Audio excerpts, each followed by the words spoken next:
আর এদিকে আমরা ময়লা ফেলি, তাহলে পরিষ্কার থাকবে কিভাবে? কাজে আমাদের তো সেই দায়িত্বটা পালন করতে হবে। ট্রেনগুলো বন্ধ করে না রাস্তায় বিভিন্ন জায়গায় ড্রেনে আছে, মেনহোলের কাভার খুলে সেটার মধ্যে ল্যাম্প বালিশ পর্যন্ত ঢুকায় দেওয়া হয়, পলিথিনের ময়লা পর্যন্ত ঢুকায় দেওয়া হয়। এই যে বৃষ্টি আসতেছে, যদি ড্রেন বন্ধ থাকে পানি যাবে কিভাবে? তাহলে তো পানি উপচয় পড়বেই। এর আগে যারা ছিলেন এই 15-20 বছর ঢাকা শহরে পানি কিভাবে নিষ্কাশন হবে সেই ব্যবস্থা তো আপনারা চিন্তা করেন নাই। ঢাকা শহর লোক সংখ্যা বাড়ছে, কিন্তু সুযোগ সুবিধা যেটা হবে সেই চিন্তাটা তো আপনারা করেন নাই। আর বিএনপি মাত্র আসছে 2 মাস হয়েছে, এখনই সবকিছু বিএনপির হাতে চান। সবকিছু এখানে সব পরিষ্কার ফকফকা হয়ে যাবে 2 মাসের মধ্যেই। এটা যদি আশা করেন তাহলে আমাদের প্রতি অন্যায় হবে না?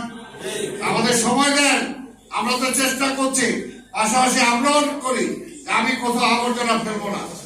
আজকে দোকানপাট যারা আছেন সারাদিন দোকানপাট করে রাত্রেবেলা সব ফেলে যান, ভোরবেলা নিয়ে যায়, কিন্তু আবার দিনের বেলা এসে যদি আবর্জনাটা রাস্তার মাঝখানে ফেলে, ফুটপাতের মাঝখানে ফেলে, তাহলে সেই আবর্জনাটা তো সারাদিন থেকে যায়।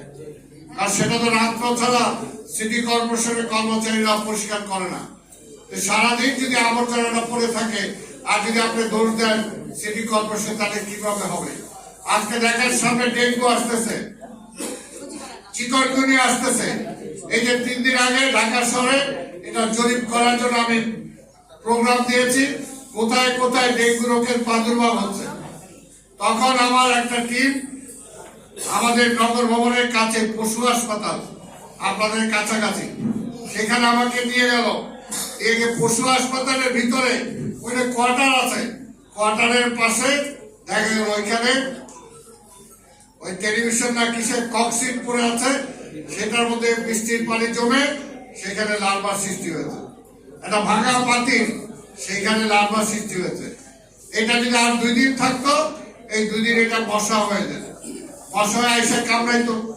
আমি এটা ডাইরেক্টর লাইনে বললাম, এই যে আপনি যে মশার ফ্যাক্টরি এনে জানাইছেন, 2 দিন পরে তো মশা হয়ে আপনার কামড়াইতো, কামড়াইলে ডেঙ্গু হইতো। তখন বলতেন সিটি কর্পোরেশন তো মশা মারে নাই। মশা উৎপাদন করলেন আপনি, ফ্যাক্টরি দিচ্ছেন আপনি, আর দোষ দিলে সিটি কর্পোরেশনে, এটা তো হইতে পারে না। আপনি ফ্যাক্টরিটা বন্ধ করেন। কাজে জনগণকে সচেতন হতে হবে।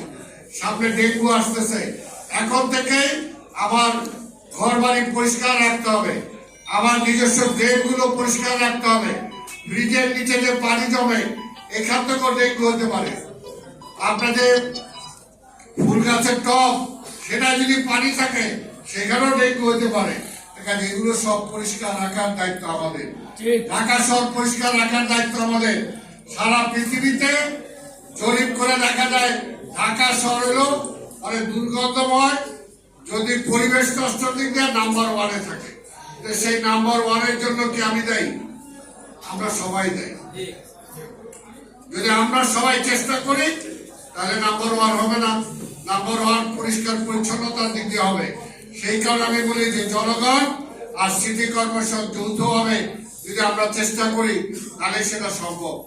খাল আমরা পরিষ্কার করি, 1 সপ্তাহ থাকে না, আবার 1 সপ্তাহ পরে সেটা পলিথিন দিয়ে আবর্জনা দিয়ে ভরে দেন, আবার সেটা ছবি পত্রিকায় দিয়ে দেন যে ঢাকায় দেখে সব কান্দা মোড়া হয়ে গেছে। এটা বললো কারা? কারা বললো? তাদেরকেও বলেন, তাদেরকেও সচেতন করেন। সেই কারণে বললাম আজকে যেটা আপনাদের সুযোগ পেয়েছি প্রশাসক হিসেবে এই কথাগুলো আমি আপনাদের সামনে বললাম। আজকে সাংবাদিকরাও আমাদেরকে সহযোগিতা করছেন, কোথায় কি আছে সেগুলো দেখিয়ে দিয়ে সেগুলোকে সমাধান করার জন্য। যাই হোক, আমি বক্তব্য ছিল একটা, চলে আসতাম অন্যটায়, আমি সেদিকে না যে আজকে আবার সেটা বলবো। নাসিরউদ্দিন পিন্টু কত নেতা কর্মী সবসময় জন্মায় না, সবসময় জন্মায় না, হাজারো লাখো কোটির মধ্যে একজন জন্মায়। নাসিরউদ্দিন পিন্টু ছিল এমন একজন। কাজে বিএনপি যতদিন বেঁচে থাকবে, বাংলাদেশ যতদিন বেঁচে থাকবে, ইনশাআল্লাহ নাসিরউদ্দিন পিন্টুও বেঁচে থাকবে। নাসিরউদ্দিন পিন্টুর স্মৃতি কেউ ভুলবে না, ভুলার নয়। কাজে নাসিরউদ্দিন পিন্টুর জীবনী থেকে তোমরা যারা আজকে বিএনপির নেতা কর্মী আছো, তার জীবনে থেকে শিক্ষা গ্রহণ করতে হবে।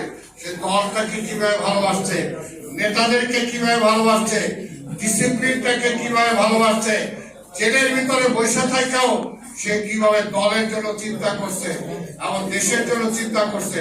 যেটা মিষ্টি যেটা বললো, আমি জানি না সেটা ষড়যন্ত্র কিনা, কিভাবে সে করতে যায় হাজির হয়ে গেল কাউকে না বলেই। আমি জানি না, আমি নিজের কাছেও প্রশ্ন হয় এটা যে কিভাবে গেল, কাকে বলে গেল, কেউ জানলো না, হঠাৎ করে কেন হলো, এটা আমার মতো প্রশ্ন। কাজে এগুলো তদন্ত করলে অনেক কিছু বের হয়ে আসবে যে নাসিরুদ্দিন পিন্টুকে কেন এইভাবে জীবন দিতে হলো জেলখানার ভিতরে। এটার তদন্ত করে অবশ্যই বের করা হবে, এটা আমি অন্তত বলতে পারি। এবং আমি আছি এটার জন্য, তোমাদের সাথে আমি আছি। একটা আন্দোলনও যদি করতে হয় আন্দোলন করবো, তবু নাসিরুদ্দিন পিন্টুর বিচার